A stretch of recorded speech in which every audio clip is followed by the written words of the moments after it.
বিসমিল্লাহির রহমানির রহিম। প্রিয় শিক্ষার্থীবৃন্দ, আমরা নবম শ্রেণীর আরবি দ্বিতীয় পত্র যে বইটা আছে এখান থেকে আমরা পড়াশোনা করব ইনশাআল্লাহ।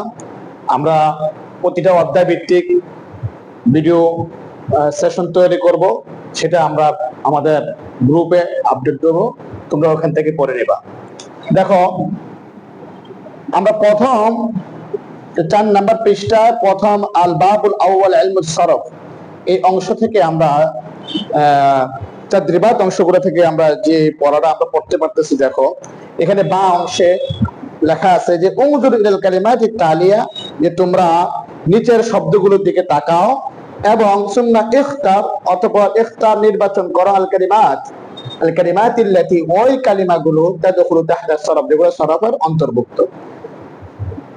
শিক্ষার্থীবৃন্দ, আমরা এই প্রশ্নটা জানার জন্য, এই প্রশ্নটা বোঝার জন্য আমরা কিছু জিনিস জানতে হবে। যেমন আমি উপরে লেখা আছে, দেখো, ময়দান ইলমুস সরফ, মানে ইলমুস সরফের ময়দান, ইলমুস সরফের ক্ষেত্র।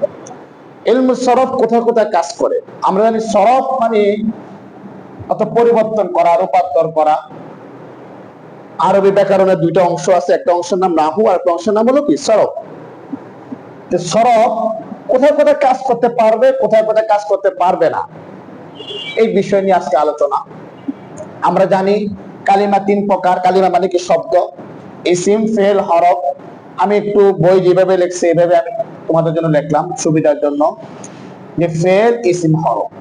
যে ফেলের ভিতরে দুইটা অংশ আছে, একটা অংশ আল আফআলুল মুতাসাররিফা আর একটা অংশ আল আফআলুল জামিদা। আফআলুল মুতাসাররিফা মানে কি? এমন ফেল যেগুলো রূপান্তর হয়, যে ফেলগুলো দেখা যায় মাজি থেকে মুজারর হয়, মুজারর থেকে আমর হয়, আমর থেকে নাহি হয়, সেই ফেলগুলোকে বলে আল আফআলুল মুতাসাররিফা। এর বিপরীতে কিছু ফেল আছে আল আফআলুল জামিদা, যেগুলো পরিবর্তন হয় না, যেটা যেভাবে গঠন করা হয়েছে সেভাবে।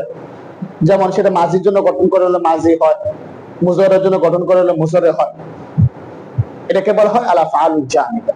তাহলে আমরা দেখলাম ফেলের ভিতরে যে ফেলগুলা রূপান্তর হয়, অর্থাৎ যে ফেলগুলা সরফের অন্তর্ভুক্ত, তাকে বলা হয় আল আফআলুল মুতাসাররিফা। আর ফেলগুলোর ভিতরে যেটা সরফের অন্তর্ভুক্ত না, অর্থাৎ যেটা রূপান্তরিত হয় না, এটাকে বলা হয় আল আফআলুল জামিদা।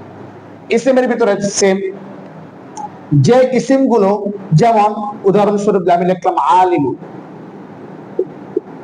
যে ইসিমগুলো শেষে এরাব বহন করে, অর্থাৎ 2 পেশ হয়, 2 জের হয় অথবা 2 জবর হয়, এটাকে বলা হয় রফা নসব জর, রফা নসব জর।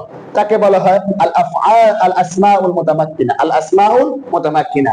যে ইসিমগুলো কোনো পরিবর্তন হয় না, অর্থাৎ শেষে পেশ, জবর, জের কিছুই হয় না, যেমন আছে কাম, এগুলা বলা হয় আল আসমাউল মাবনিয়া অথবা আল আসমাউ গায়রুল মুতামাক্কিনা।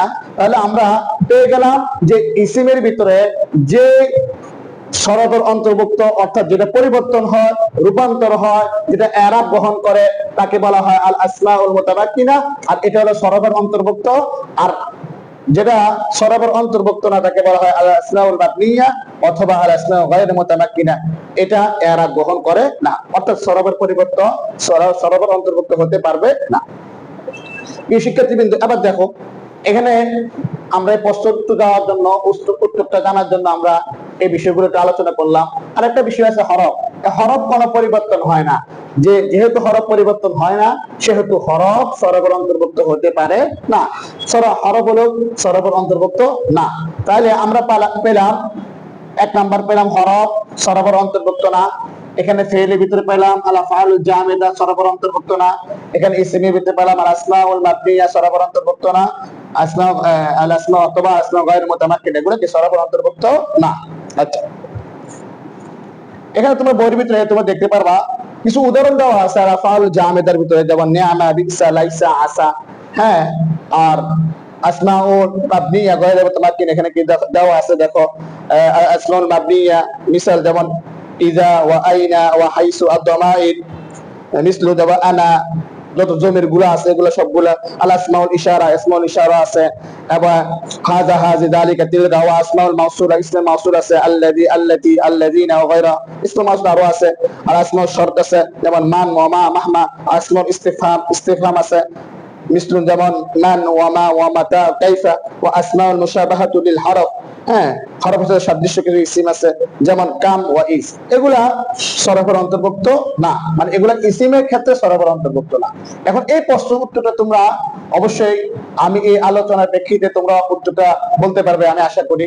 তারপর আমি একটু বলি, দেখো আমাদেরকে বলতেছে আল কালিমাতুল লাতী তাদখুলু তাহতা সরফ, সরফের যে অন্তর্ভুক্ত যে শব্দগুলো আছে এগুলো নির্বাচন করো। যেমন দেখো নাসারা, নাসারা ইয়ানসুরু, নাসারা হয়, ইয়ানসুরু হয়, উনসুর হয়, লা তানসুর হয়, এটা মাজি থেকে মুজারা হয়, আমর হয়, নাহি হয়, তাহলে এটা আমরা বলতে পারি এটা সরফের অন্তর্ভুক্ত। এখানে দেখো আলিমুন, এটা ইসিমের ক্ষেত্রে আলিমুন, আলিমান, আলিমিন, এটা দুই জবর দুই পেশ হয়, তাই আমরা বলতে পারি এটাও সরফ